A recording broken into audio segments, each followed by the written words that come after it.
अब 44वें श्लोक में भी भगवान की महत्ता का वर्णन करते हुए अर्जुन कहते हैं तस्मात् प्रणम्य प्रणिधाय कायं प्रसादये त्वामहमीशमीड्यम् पितेव पुत्रस्य सखेव सख्युः प्रियः प्रियायार्हसि देव सोढुम्।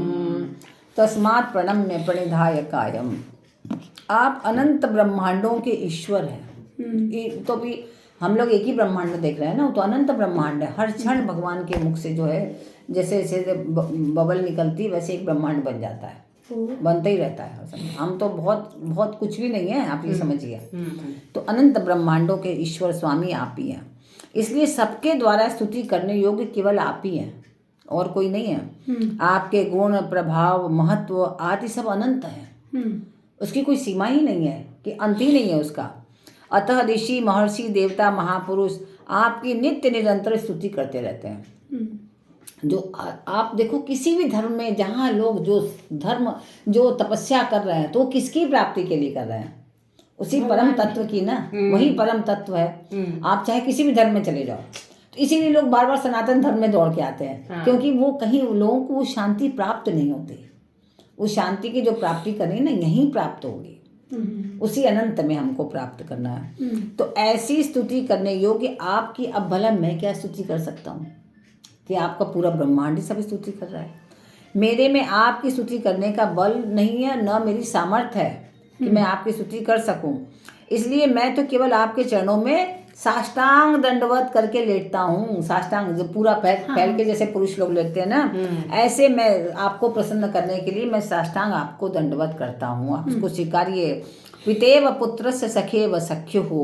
किसी का अपमान होता है तो उसमें मुख्य 3 कारण होते हैं, है ना। किसी का भी अगर अपमान होता है तो पहला क्या होता है? प्रमाद।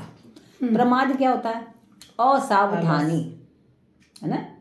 कि प्रमाद में जैसे हम किसी ख्वाब में किसी सोच में डूबे हुए हैं तो सावधान नहीं है, तो असावधानी के कारण भी किसी का कभी कभी अपमान हो जाता है।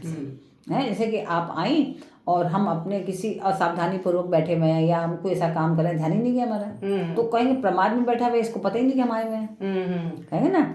तो कभी कभी प्रमाद में भी मनुष्य जीव जो है कभी कभी गलतियां कर देता है। और दूसरा क्या है कि हंसी में ज्यादा ही हंसी मजाक जब बढ़ जाता है, कहते हैं ना हंसी में खसी मत करो, कहते हैं लोग ना। क्यों कहते हैं? कि जब आप ज़्यादा मस्ती में होते हैं, ज़्यादा हंसी करते हैं, तो आप भूल जाते हैं कि आपका मित्र है, कि आपसे बड़े लोग बैठे हैं, कि आपको छोटा है, आपको वो बात करनी चाहिए कि नहीं करनी चाहिए।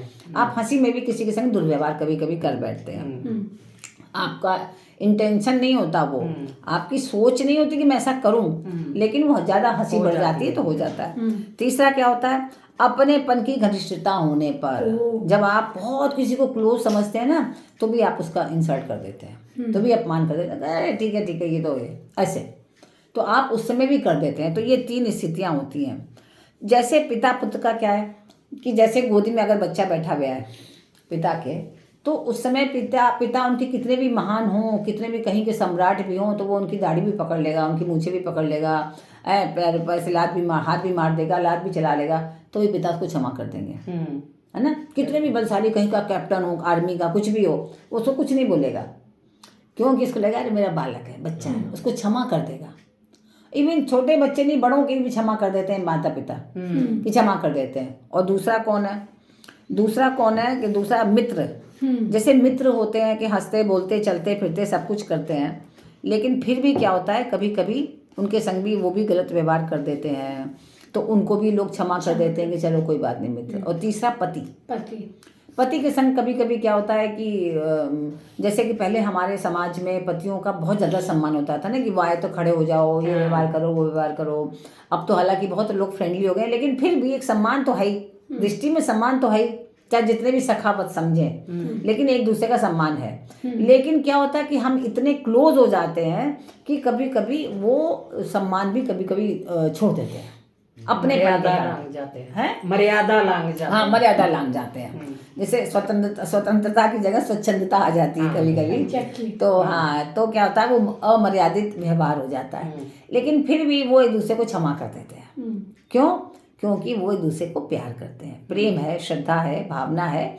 लेकिन ये कहते हैं अति परिचयात अवज्ञा, इसको ये भी बोलते हैं कि संस्कृत में अति परिचयात अवज्ञा, कि जो अति परिचय के कारण अवज्ञा हो गई, जो नहीं होना चाहिए, तो ये भी हो जाता है। तो ऐसा हो जाता है, लेकिन उसको क्षमा कर देते हैं। तो ऐसे आपसे भी हमारा संबंध है, आप भी हमको क्षमा करिए, इसलिए इतना वर्णन कर रहे हैं कि आप हमें इसलिए क्षमा करिए। तो इस प्रकार से अर्जुन जो है बारंबार उनसे क्षमा मांगते हैं भगवान श्री कृष्ण से।